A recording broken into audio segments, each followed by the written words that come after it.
What's up, my friends? It's been a while. I sold the Diablo, but I couldn't go very long without another car, so I picked up, I know it's not a Lamborghini or anything like that, but I picked up a Ford Mustang.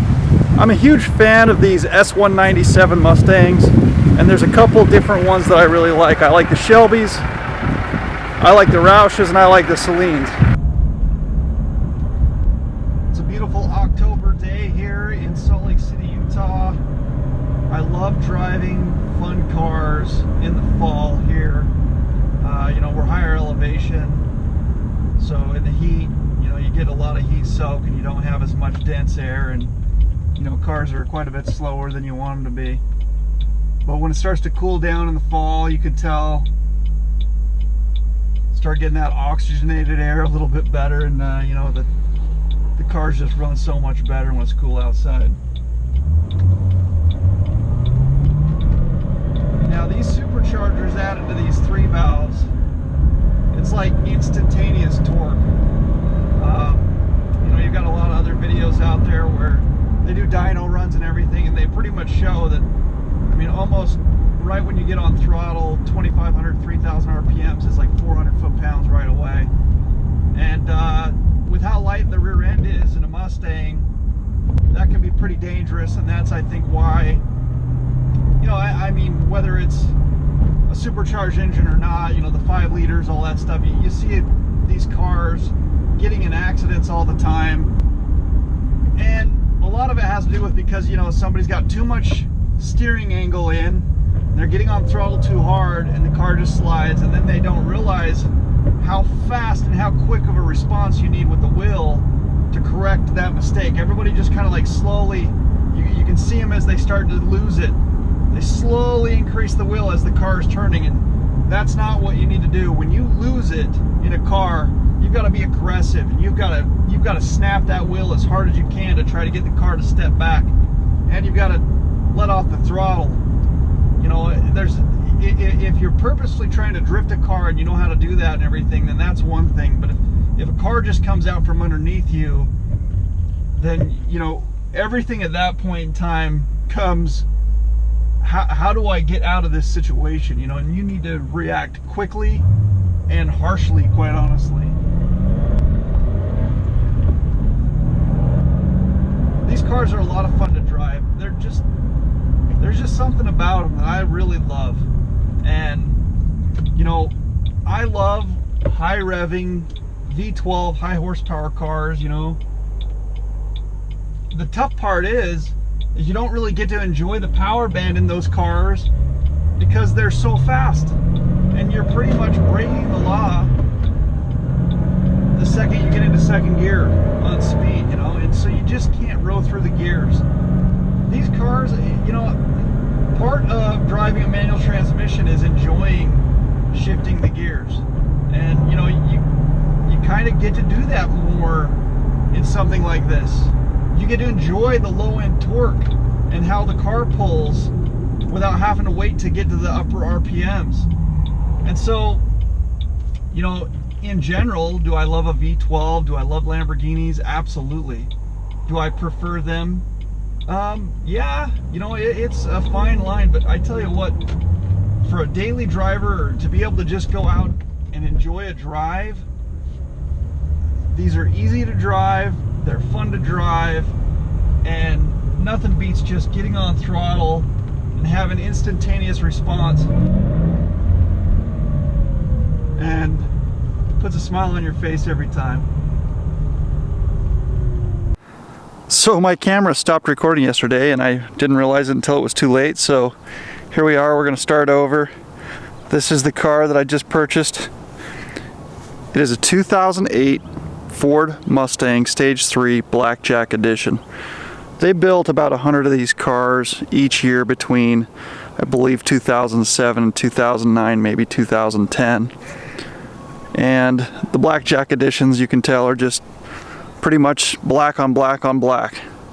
These cars come from Roush with 4-piston, I believe those are stop techs with a floating hat rotor. Of course, they always just leave the rear brakes because Mustangs are so light in the rear end already. if you put anything more than the standard, you know, this factory stock brake calipers on the rear, you end up actually braking, you get over braking in the rear. If you were actually at a racetrack and you were trying to use the car on the racetrack, if you get too much rear bias, you're not able to trail brake very well into a corner. So leaving the factory brake calipers and on the rear is actually just fine. So the Roush treatments end up being a front bumper, the hood scoop, the front grille, forged wheels. You got new rocker panels, rear bumper, rear spoiler, full exhaust, full suspension components, sway bars, things like that, as well as springs and shocks. On the BlackJack series, they also did these little, it's not quite a window delete, the window's still there, those just kind of cover it. Interior wise is full leather. They put the BlackJack emblem in the seats. These are actually quite comfortable and enjoyable cars to drive. They do the short throw shifter. The Roush short throw shifter is really nice. You've got the signatures for Jack Roush on the dash, and you've got the gauges.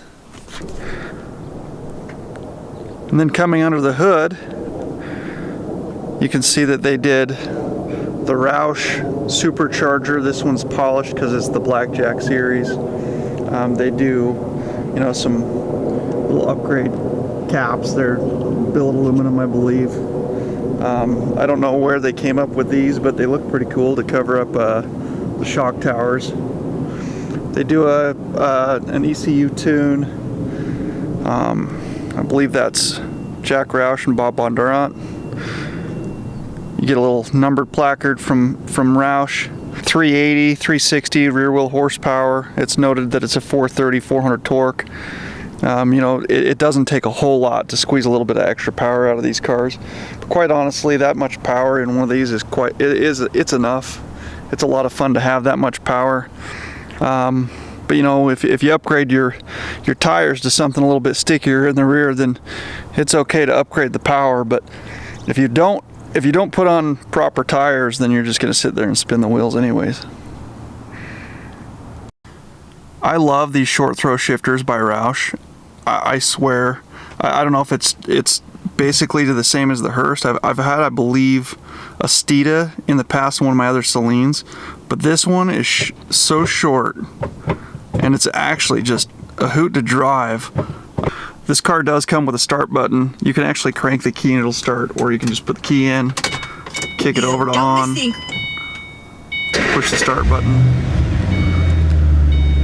The stock exhaust note from Roush, you know, it's definitely a little bit more throaty than it would be from, you know, just the factory from Ford.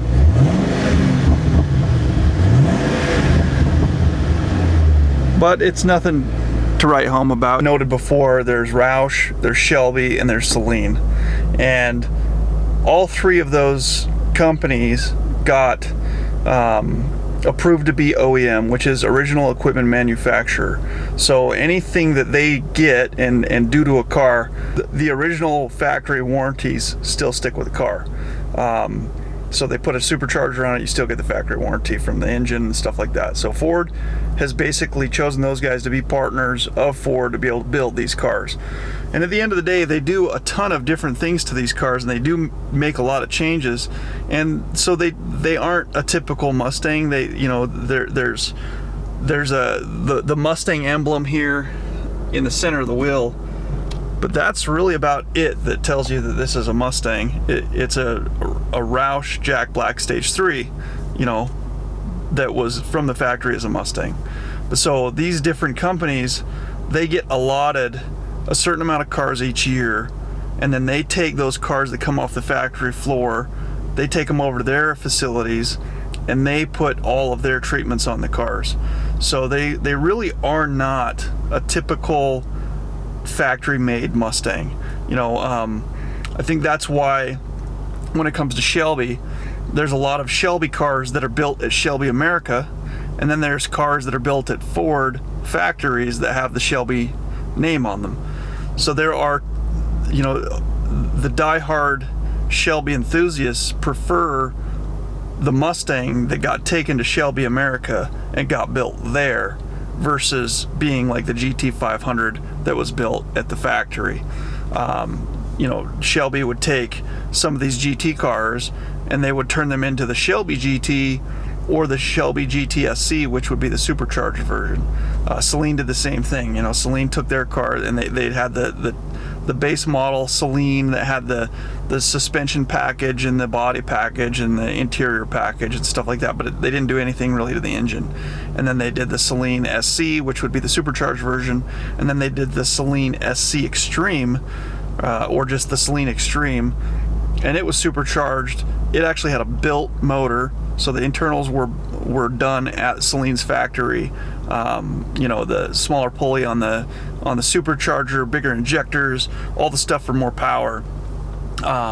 So Roush kind of did the same thing. Roush had the P51 or P51A, something like that, and they pulled the motor on that one, built the internals, put more power at it.